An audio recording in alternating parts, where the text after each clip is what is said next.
Welcome to theCUBE. I'm Dr. Laura Murillo, President and CEO of the Houston Hispanic Chamber of Commerce. So happy to have you here as we celebrate our Houston legends. Today, we are celebrating Stan Marek. He's been an extraordinary advocate in our community, very engaged with the Houston Hispanic Chamber of Commerce. Even with our foundation and our emerging leaders, he's been one that's been with us since day one, making sure that Houston has a bench of leaders. So let's welcome Stan Marek. Thank you, Laura. Good to be here. Thanks for being here, Stan. I always enjoy your company, and I'm such a fan of yours. In this city, you can drive around and see that Marek construction sign on major significant projects. You've employed so many people and have helped families do well. And so we're happy to say that the Houston Hispanic Chamber of Commerce is recognized as one of our Houston legends. And just on a personal note, it's just been great over the years seeing the advocacy that you provide to our city and doing what is right. So for that and so many other reasons, we thank you. Well, thank you for the kind words. And I've never been called a legend. I've been called old and obsolete, but never a legend. So this is sort of neat. And I think, my advocacy, not just for Latinos, but for anyone in poverty, I think comes from my dad and his uncles. They were homeless during the Depression. My grandfather lost everything during the Depression. He couldn't pay a debt to the Federal Land Bank, and they were homeless for 4 years. So my dad, grew up homeless, and when he came to Houston with his brothers after World War II, or actually right before World War II, to start in the construction business, right away they wanted to make money so they could give back. And the thing that they did that we're most proud of is they gave many men and women opportunities to learn a trade, to learn how to use these for something other than, of course, we didn't have computers back in those days. Yes. But when I think about the thousands and thousands of men and women who have gone through our doors that we've trained and given them not just a job, but a career. Yes. With hospitalization, paid time off, 401k. That's what I think we're all proudest of. And today, it's amazing, the number of women coming into the trades. I think the Me Too movement may have been one of the best things for the construction industry because it basically eliminated any type of sexual harassment on the job site. I mean, our guys know now that the women we're hiring that are learning a trade, I mean, they're painters, they're tapers and floaters, they're ceiling people, they're floor people, they put up blinds. They're team members. They're not just a woman, they're team members. Yes. And I'm really proud of the way our population of workers has embraced women on the job sites. Yeah. Well, let's talk a little bit about growing up in a family that was in this business. Was that your first employment, was in the family business? What was your first job? No, that was, when we were 6 or 7 years old in the summertime, we had to work. Yes. Because that was just I think the way the Marek family was. I mean, they were farmers. And when we came to Houston and when I was 6 or 7, I would push a broom, and in the drywall business, you always have nails and screws laying around, so you don't want to have flats. So I would do that. When I got bigger, then it was, putting the insulation in the warehouse. And then, as time went on, every summer, the bigger me and my cousins grew, we had other jobs, and eventually you got to work taping and floating. You put the mud on the walls, you take the mud off, and you have a complete surface. I'll never forget my worst summer when I was about 13 or 14. I spent the entire summer in an apartment project over on Collingsworth off 59 doing nothing but spotting nails. And spotting nails is when the nailer puts the nails in, you go mud on it, mud off. And you have to do that 3 times to get a smooth surface. And that was one of the worst jobs I ever had. But as time went on I think I finally broke away from the drywall business when I was a junior in college selling cookware door to door. Okay. I actually had a job to do that. I don't know, it was some friends of mine told me. Were you good at it? I was very good at it. I could sell. Yeah. I could sell. But it was, it was something that I'm glad I did. It got me away from construction for a couple summers. And then when I graduated from college, I went into the Marine Corps and lucky enough to get at the end of the conflict so that I didn't have to go to Vietnam. Not that I would have gone. But at that point, the war was pretty unpopular.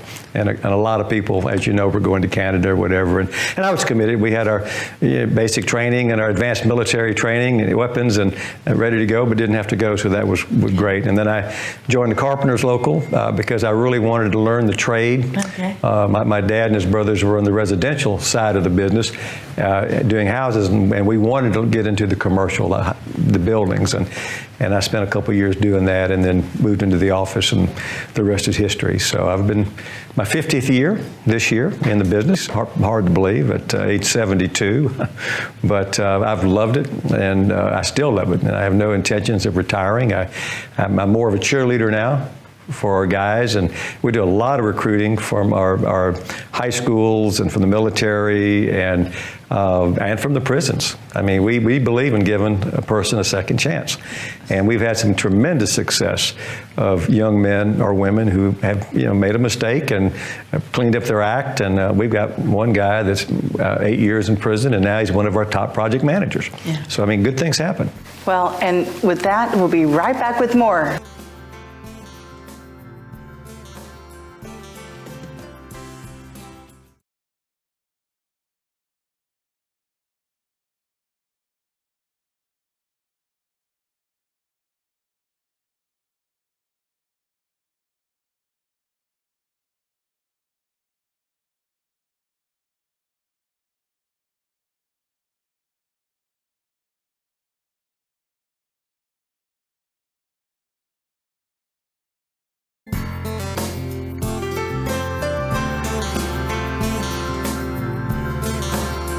And we're back here on Q57. I'm Dr. Laura Murillo. Today's Houston legend is Stan Marek, a good friend of the Hispanic Chamber of Commerce. He's done so much for our city, including investing in our Emerging Leaders program that is a real platform, a bench for students, leaders who have less than 10 years of experience. He also serves on many boards in the Houston area. And on top of that, he's been an advocate every time our chambers hosted a news conference. Anytime the conversation on immigration has come up, you can look around and rest assured that Stan Marek is at the table and speaking on behalf of comprehensive immigration and on several other issues. But let's go ahead and start with that, Stan. This has been a passion of yours. Certainly in Houston and Texas, we understand the workforce cannot strive and be strong without immigrants, and your conversations with elected officials, your op-ed pieces all have solutions. So let's talk a little bit about your stand on that. Yeah, obviously in the construction business, we have been very dependent upon immigrant labor, not because we want cheap labor. We don't want cheap labor. We want labor that is trained and skilled and productive. And that's not cheap labor, because the training is very expensive. So what we need is the legal status. We have 600,000 undocumented minimum in Houston, 2.5 million in Texas. Those workers are working. They're not working for me because they can't fill out an I-9. They don't have legal status, but they're working for somebody. And my whole thing is, look, this has been going on long enough, 30 years, 35 years. I've been fighting it day and night for 15, maybe 20 years. And it's time to finally do something common sense. And the op-ed that was in the Chronicle a couple of weeks ago, very simply called ID and Tax. My proposal is if someone's been here 5 years and let's say I want to hire him, let me take him to Homeland Security, get a background check, fingerprints, I'll pay for it. And let him come to work for me so that he can be a W-2 employee. That is, he can pay payroll taxes, have workman's comp, get overtime, training, safety training, which is so vital, and that accomplishes a world of things. But of course, he's got to pass a background check, and he has to work for an employer who pays and matches taxes. Yes. But once he's entered into the e-verification system, just like a DACA person, he can work anywhere. But Stan, the argument is, well, they're taking jobs away from Americans. That's not true. It's not even close to being true. Well, help us understand that for folks who continue to have that argument. Well, there are some jobs that, especially like construction, if you look at drywall, you look at roofing, you look at carpentry, you look at concrete, there's just not enough of our kids that are going to come into the trades. They want to go to college, or they want to work in air conditioning. Let's face it, they're not as tough as my generation, or maybe even your generation. I mean, we wanted to do construction. We weren't scared to go out and get dirty, and construction's changed. Construction is much more safe than it used to be because of all our OSHA training.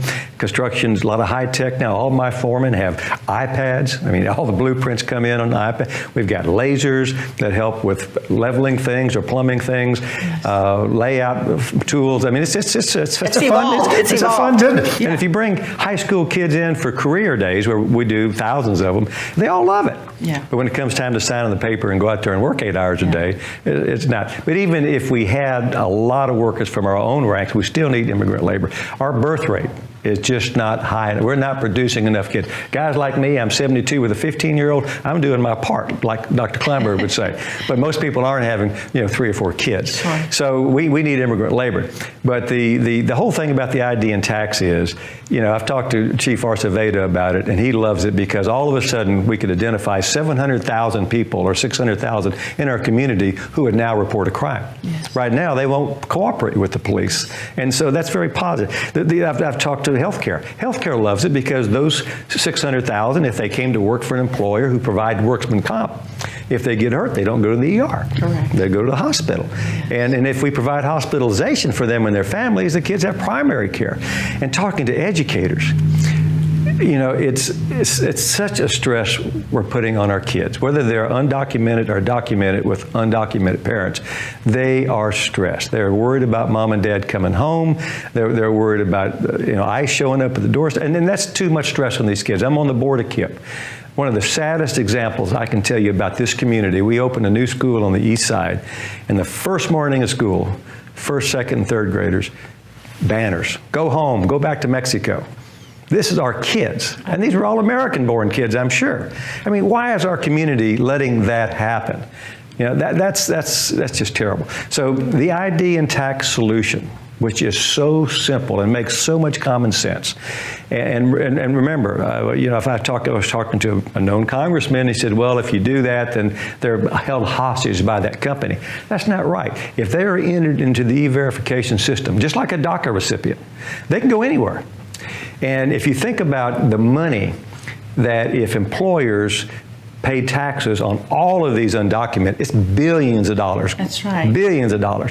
So, the fact that they're out there, it's de facto amnesty, and they're being exploited, they're not getting health care. I mean, you can go on and on. Right. So, the solution of ID and tax is so simple. And also we have a social media platform that we're offering through the Center for Houston's Future and the Baker Institute called the RationalMiddle.com Immigration Series. And it's 10 YouTube videos, about 8 to 11 minutes each, on a different topic of immigration. We roll these things out at U of H, at the Baker Institute, across the state.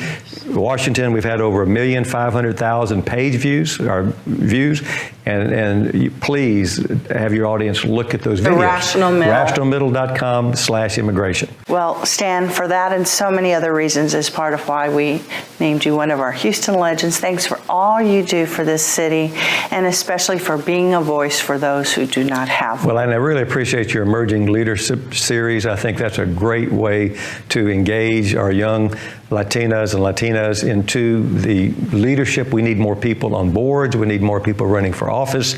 And our population it's a done deal, as Dr. Kleinberg would say. Yeah, we're going to be a majority Latino population. At next generation. That's why the Houston Hispanic Chamber of Commerce is the leader of Houston's new majority, working inclusively with all. And on behalf of our board of directors, we thank you for joining us here on theCUBE. I'm Dr. Laura Murillo, President and CEO. We'll see you very soon.